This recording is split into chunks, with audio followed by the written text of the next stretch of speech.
Hello అండి, welcome to Akshara vlogs. So today మనం prepare చేసుకునేది కాళ్ళ సోర్వా. దీంట్లో చాలా పోషక పదార్థాలు ఉన్నాయి. దీంట్లో కాల్షియం అనేది చాలా యూజ్ ఉంటుంది. ఇది పెద్దవాళ్ళకి కూడా చాలా యూస్ఫుల్, ఎందుకంటే మోకాలు నొప్పికి చాలా ఉపయోగపడుతుంది అన్నమాట. సో దీన్ని మనము వీక్లీ వన్స్ అయినా తీసుకోవడం చాలా మంచిది. సో పదండి మనం వీడియోలోకి వెళ్దాం. ఇది వీడియో మొత్తం చూడండి, ఎలా ప్రిపేర్ చేసుకున్నామో చూద్దాం. సో నేను ముందుగా కాళ్ళని ఉడకపెట్టుకున్నాను. 5 విజిల్స్ వచ్చే వరకు కుక్కర్లో ఉడకపెట్టుకున్నాను. దాని తర్వాత నేను కట్ చేసుకున్న ఆనియన్స్ అండ్ టమాటో అండ్ కొన్ని మసాలా దినుసులు అండ్ ఇంకా చింతపండు రసం అనేది తీసుకున్నాను. స్టవ్ వెలిగించి కొంచెం ప్యాన్ పెట్టుకొని ఆయిల్ వేసుకొని, ఆయిల్ మగ్గాక మనము ఆనియన్స్ అనేటివి వేసుకోవాలి.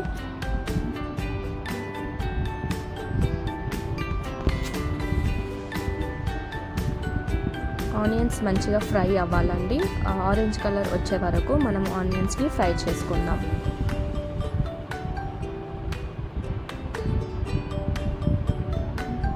చూసారు కదా, ఆనియన్స్ ఆరెంజ్ కలర్కి వచ్చే వరకు ఫ్రై చేసుకున్నాం కదా. దీంట్లో సరిపడే పసుపు వేసుకుందాం.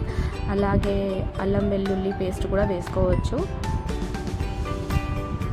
ముందుగా చూసిన మసాలా దినుసులు నేను క్రష్ చేసి దంచాను, ఎందుకంటే మసాలా అనేది చాలా కర్రీలోకి చాలా స్మెల్ అనేది వస్తుంది. దాని తర్వాత మనం కట్ చేసి పెట్టుకున్న టమాటాలు అండ్ కరివేపాకు వేసుకొని కలిపేసుకుందాం.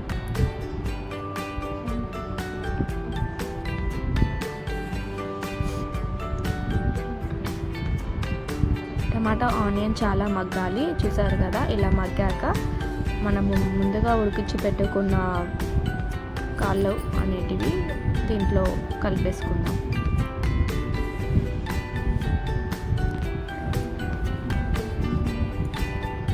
ఒక 2 సెకండ్స్ మనం కలిపేసి మొత్తం ఆనియన్స్ టమాటో దీనికి పట్టేలాగా చూసుకుందాం.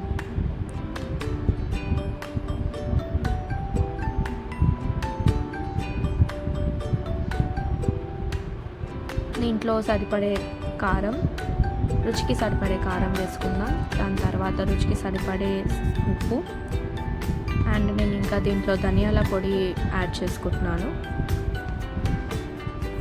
1 టీ స్పూన్ ధనియాల పొడి. మీరు కొంచెం కారం ఎక్కువ తినాలి అని అనుకుంటే, స్పైసీగా కావాలనుకుంటే కారం ఎక్కువ వేసుకోవచ్చు. దీంట్లో నేను 2 టేబుల్ స్పూన్స్ కొబ్బరి పొడి వేసుకున్నాను. ఇలా ముక్కలకి బాగా పట్టేలాగా మనం కలుపుకుందాం.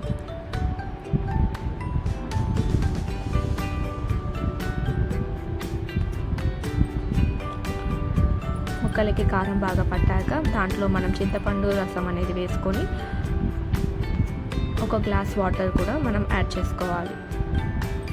ఎందుకంటే కాళ్ళ సోర్వా కదా, మనకి పులుసులాగా రావాలి కాబట్టి 1 గ్లాస్ వాటర్ యాడ్ చేసుకున్నాను. దీంట్లో మీరు మటన్ మసాలా కూడా యాడ్ చేసుకోవచ్చు. ప్రస్తుతం అయితే నేను యాడ్ చేసుకోవాలి, ఎందుకంటే ధనియాల పొడి యాడ్ చేసుకున్నాను కాబట్టి.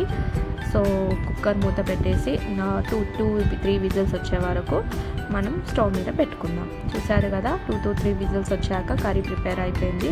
ఎంతో వేడివేడిగా రుచికరమైన కాళ్ళ సోర్వా అనేది ప్రిపేర్ అయిపోయింది. దీని చపాతీలోకైనా సరే, రైస్లోకైనా చాలా రుచిగా ఉంటుంది. మీరు కూడా ట్రై చేయండి.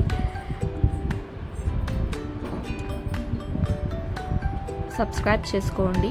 మీరు కూడా ఇంట్లో ట్రై చేసుకొని ఎలా ఉంటుందో కామెంట్ చేయండి. Thank you guys. చూసారు కదా, షేర్ చేయండి, లైక్ చేయండి, సబ్స్క్రైబ్ చేయండి. Thank you.